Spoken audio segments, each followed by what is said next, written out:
မြန်မာနိုင်ငံမှာပေါ့နော်တချို့လူတွေရှိရဲ့အဲ့အနောက်တိုင်းစေးအင်္ဂလိပ်စေးတွေကိုမယုံတာပေါ့နော်နင်တို့အင်္ဂလိပ်စေးတွေကတောက်တာနေရမပြောက်ပါဘူးပေါ့ side effect ကလည်းများသေးရဲ့ပေါ့နော်အဲ့လိုမျိုးတွေပြောလို့ရှိရင်လေခိုင်တော့တစ်ခုပြောချင်တာဟုတ်တယ်ဒီ side effect များတာကတော့မှန်တယ်ပေါ့နော်အဲ့ဒါကြောင့်မို့လဲခိုင်တော့ကိုယ်တိုင်ကလည်းဒီ pharmacist တယောက်အနေနဲ့ဒီစေးတွေကိုမလိုအပ်ဖဲနဲ့မတောက်ဖို့ပေါ့အဲ့လိုမျိုးအမြဲတမ်းဒီပညာပေးတယ်ပေါ့နော်ဒါမဲ့အဲ့လိုလူတွေကတွားကြည့်လိုက်လို့ရှိရင်ဒီဗမာစေးအထူးသဖြင့်အဲ့ဒီစေးမြစ်တွေတူဖူးတွေအဲ့အမျိုးကြီးကျတော့သူတို့ကတောက်ရမှာရဲကြရပေါ့နော်မကြောက်ကြဘူးပေါ့နော်အဲ့တော့အဲ့လိုမျိုးလူတွေကိုပြောပြချင်တာပေါ့နော်ခိုင်တော့ကိုယ်တိုင်ကလည်းတကယ်တော့ပေါ့နော်ဒီ chemical တွေလူလုတ်ထားတဲ့ထက်ဒီသဘာဝတူဖူးတွေ organic တွေကိုပို့ကြိုက်တယ်အားကြောင့်မို့ပေါ့နော်အစဆိုရင်ကိုလည်းအဲ့လိုမျိုးတွေးဘူးတယ်အဲဒီတူဖူးတွေကသဘာဝဆိုတော့ပို့ပြီးတော့ပေါ့နော်အန်ရယ်ကင်းပါလေပေါ့ဒါပေမဲ့ပေါ့နော်ဒီ pharmacology လို့ခေါ်တဲ့ဒီပရာဇီးဗေဒကိုသင်ပြီးတဲ့နောက်ပိုင်းမှာတော့အတွေးတွေကပြောင်းသွားတယ်ပေါ့နော် pharmacology ဆိုတာကအဲ့ဒီဆေးဘက်ဝင်တဲ့အပင်တွေဆေးမြစ်တွေအဲ့ဒါတွေကနေ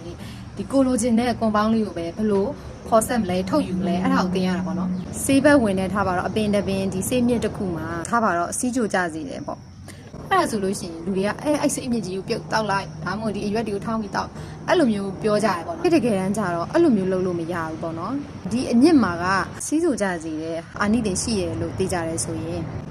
အဲ့ဒီအမြင့်မှာပါနေတဲ့ဒီ compound တွေကပေါ့နော်ဟိုမှာ10ခုရှိရဆိုရင်အဲ့ဒီတစ်မျိုးကသာကိုလူချင်းနဲ့ကောင်းတဲ့အာနိသင်ကိုရတယ်ကျန်တဲ့ကိုမျိုးမှာကြတော့မလိုအားအပ်တဲ့ side effect တွေခန္ဓာကိုယ်ကို toxicity ဖြစ်စေတာတွေအဲ့ဒါမျိုးတွေပါနေရပေါ့နော်ရောနေတာပေါ့ပြောမယ်ဆိုလို့ရှိရင်ဒီကြောက်စိမ့်တုံးလို့ပေါ့တဘာဝရတဲ့ဟာဆိုတာပြောရရင်အရင်တုံးကြီးပဲကွာအဲ့ဒါကိုတွေကပြန်ပြီးတော့ပြုပြင်မိုးမှန်ရတယ်လိုချင်တဲ့အပိုင်းလေးကိုပဲခွဲထုတ်ရတယ်ပေါ့နော်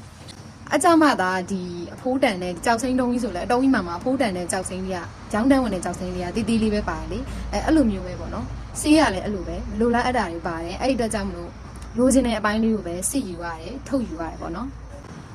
အဲ့တော့အဲ့လိုလိုချင်တဲ့ကွန်ပေါင်းလေးကိုပဲထုတ်ယူဖို့ဆိုတာလည်းမလွယ်ဘူးပေါ့နော်နိုင်ငံခြားမှာဆိုလို့ရှိရင်အရင်ဆုံးအဆင့်ဆင့်တွေပေါ့ပညာရှင်တွေကနေ research တွေလုပ်ရတယ်ဒီအပင်ကိုပေါ့နော်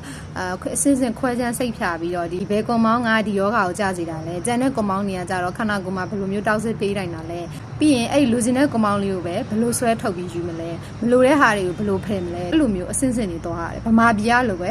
ရင်းနှီးစိမ်ပြီးပြုတ်တောက်လိုက်တို့ထောင်းတောက်လိုက်တို့အဲ့လောက်ထိလွယ်ကူမနေဘူးပေါ့နော်စိတ်တစ်ခုကိုအန်ရယ်ကင်းကင်းနဲ့တောက်နိုင်ဖို့ဆိုတာပေါ့နော်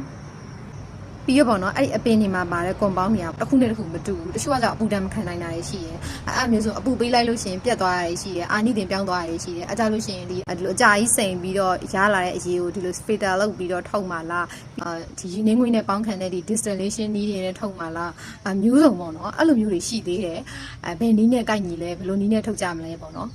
ဥပမာဗမာပြည်မှာပြောမယ်ဆိုလို့ရှိရင် fail လိုမျိုးပေါ့ဒီ herbal medicine တွေကိုထုတ်လုပ်တဲ့စက်ရုံတွေကုမ္ပဏီတွေအဲ့လိုမျိုးတွေနဲ့သွားရတယ်ကိုယ့်ဟာကိုအိမ်မှာထောင်းတောက်ပြုတ်တောက်အဲ့လိုလုပ်ရုံနဲ့မရဘူးပေါ့နော်မလိုလားအပ်ပဲနဲ့ဒီကြောက်သက်ထိတာတွေဒီသွေးတိုးတာတွေအဲ့လိုမျိုးတွေပါဖြစ်နိုင်တယ်ပေါ့နော်အဲ့တော့တချို့ကပြောမယ်ပေါ့နော်အမလီနမြင့်သစ်ပင်စီးဘက်ဝင်လို့တော့ရှိသေးရပဲပေါ့